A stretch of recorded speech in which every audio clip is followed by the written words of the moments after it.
नमस्कार, आप सभी का स्वागत करती हूँ चैनल पर। मैं त्यागी अमरीश। उम्मीद करती हूँ आप अपने परिवार के संग स्वस्थ और सुरक्षित होंगे। यही कामना करते हुए कहानी की शुरुआत करती हूँ। डीजीपी पुलिस का मुखिया होता है।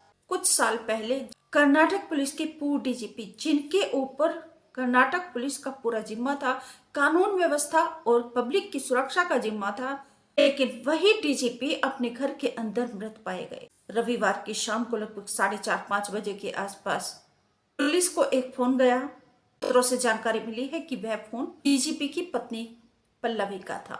उसने कहा कि मैंने राक्षस को मार दिया, और उसके बाद पल्लवी ने एक दूसरे ऑफिसर की पत्नी को भी फोन करके ये जानकारी दी और उससे भी यही कहा कि मैंने एक शैतान को मार डाला। उसने फिर अपने ऑफिसर पति को फोन करके बताया और फिर उन्होंने पुलिस को सूचना दी। उससे पूर्व डीजीपी की पत्नी स्वयं भी पुलिस को जानकारी दे चुकी थी इस बात की। पुलिस आई, दरवाजा खुलवाने लगी, लेकिन पूर्व डीजीपी की पत्नी ने दरवाजा नहीं खोला। आगे क्या हुआ पूरी कहानी आपको सुनाती हूँ। बस आपसे निवेदन करती हूँ, प्लीज जल्दी से चैनल को सब्सक्राइब कर लीजिए। घंटी दिखाई दे रही है, इसको दबाकर ऑल पर सेलेक्ट कर लीजिए। मेरे फैमिली मेंबर बन जाइए। कर्नाटक के पूर्व डीजीपी की हत्या से पूरे भारत में एक सनसनी फैली हुई है। डीजीपी की हत्या एक चर्चित विषय बना हुआ है इस समय। जब पुलिस पूर्व डीजीपी के घर पर गए तो उन्होंने दरवाजा खुलवाने का भरसक प्रयास किया, लेकिन दरवाजा नहीं खोला गया। इसके बाद पुलिस ने दरवाजा खुलवाया, तब घर के अंदर एंट्री की तो उन्होंने देखा कि वहीं डाइनिंग टेबल के पास में पूर्व डीजीपी पड़े हुए थे, खून से लथपथ थे और चादर में लिपटे हुए थे। पुलिस ने उनको हॉस्पिटल में एडमिट करवाया, लेकिन रास्ते में ही उन्होंने दम तोड़ दिया।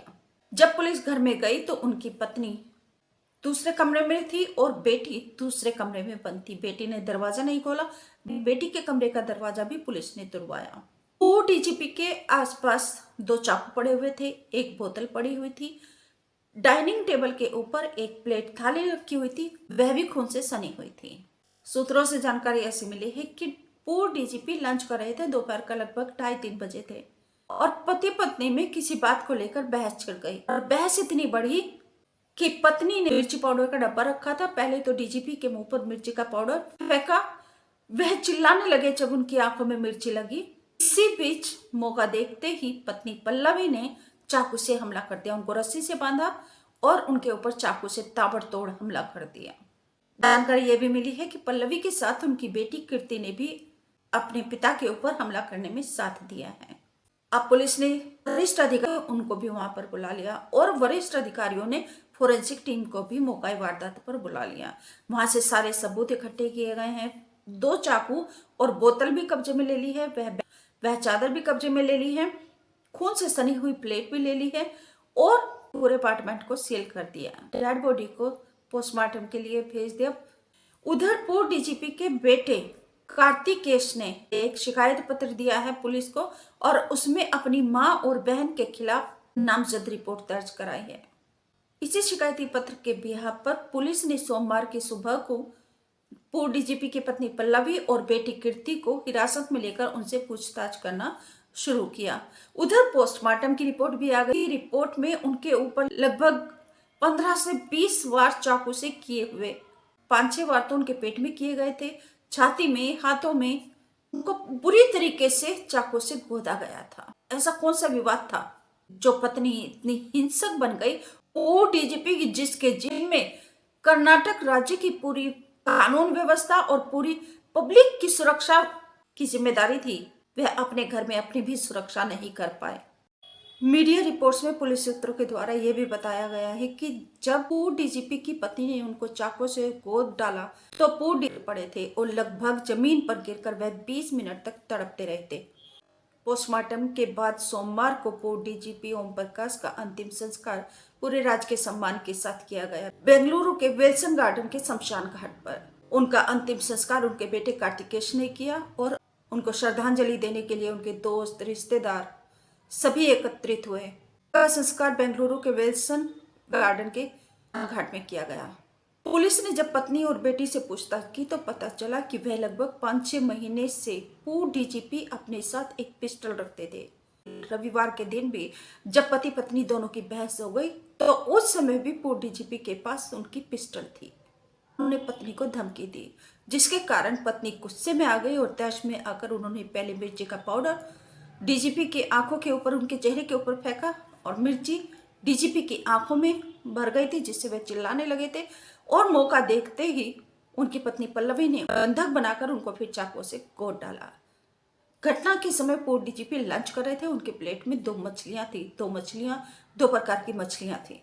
बीच में ये दरार बहुत भयानक संकेत है और बहुत परिवार के लिए यह घातक है।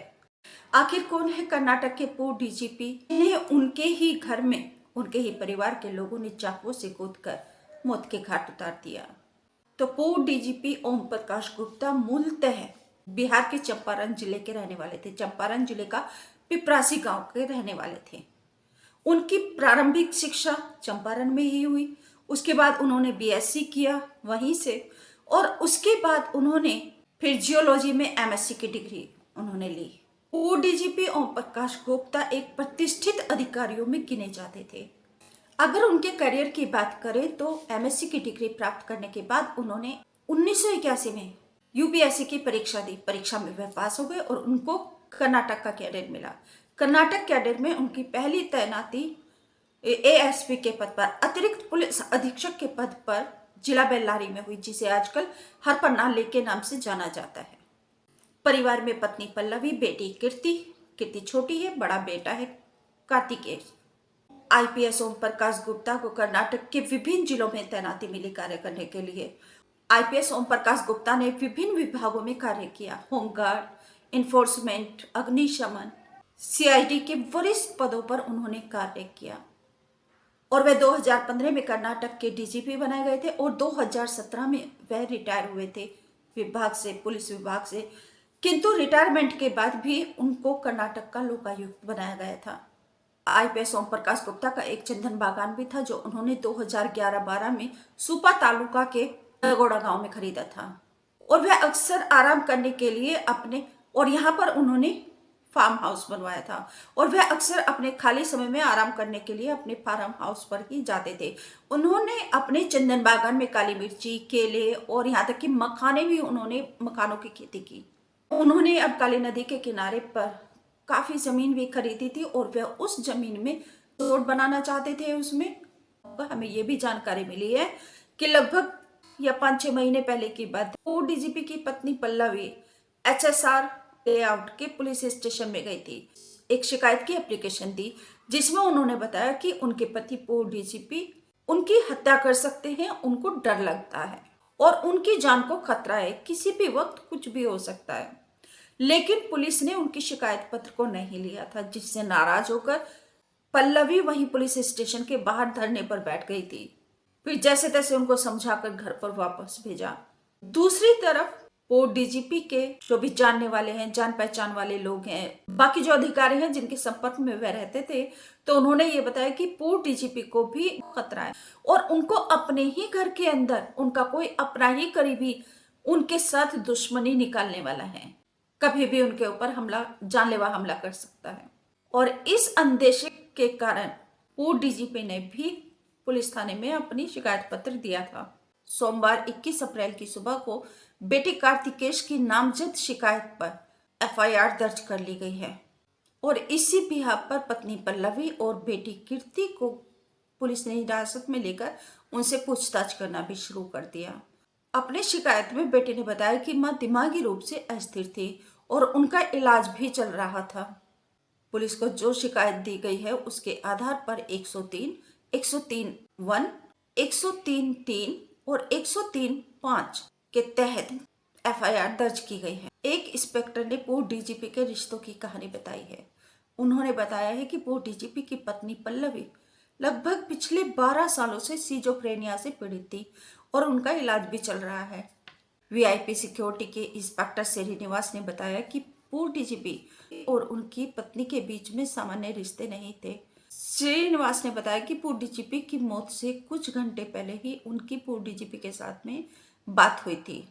दरअसल मेरे पास पूर्व डीजीपी का फोन आया था और वे बहुत ही शांति के साथ बात कर रहे थे। श्रीनिवास ने बताया कि मैंने उनसे कहा था कि सर मैं घर आऊंगा, लेकिन पूर्व डीजीपी ने मुझे घर आने के लिए बिल्कुल मना कर दिया। उन्होंने कहा कि नहीं मत आना, मैडम घर पर है। इंस्पेक्टर ने बताया कि मैडम किसी को भी घर पर नहीं आने देती थी। मुझे उनके पारिवारिक मामलों की ज़्यादा तो जानकारी नहीं है, लेकिन बात करते समय पूर्व डीजीपी काफ़ी परेशान लग रहे थे और उन्होंने मुझे बताया कि वो अपनी पत्नी के इलाज के ऊपर लाखों रुपए खर्च कर चुके हैं। वो ना किसी से मिल पाते हैं, ना किसी से बात कर पाते हैं। वो अपनी पत्नी के व्यवहार से बहुत तंग आ गए हैं। फिलहाल पुलिस को हत्या के पीछे मकसद क्या था, कारण क्या था, ये तो अभी नहीं पता, लेकिन जहां तक जानकारी मिली है सूत्रों से, प्रॉपर्टी का विवाद भी एक मुख्य कारण हो सकता है, क्योंकि पूर्व डीजीपी के नाम पर कर्नाटक के दांडोली में एक प्रॉपर्टी थी जिसका विवाद चल रहा था, जिसके ऊपर ये भी जानकारी मिली है कि पूर्व डीजीपी ने अपनी कुछ प्रॉपर्टी अपने रिश्तेदारों के नाम कर दी थी, जिसका पत्नी विरोध कर रही थी और इसी बात को लेकर पति पत्नी में विवाद भी होता था। अब असली कारण क्या है, ये तो पूछताछ में और आगे इन्वेस्टिगेशन में सामने आएगा। जो भी अपडेट होगा मैं आपको जरूर बताऊंगी, परंतु आपसे पुनः निवेदन करती हूँ कि अपने रिश्तों में दरार ना आने दें, अपने रिश्तों को मजबूत रखें। जान है तो जहान है। रिश्तों की मिठास को बनाए रखिए। रिश्तों में मिठास है तो रिश्ते कायम है, अस्तित्व कायम है।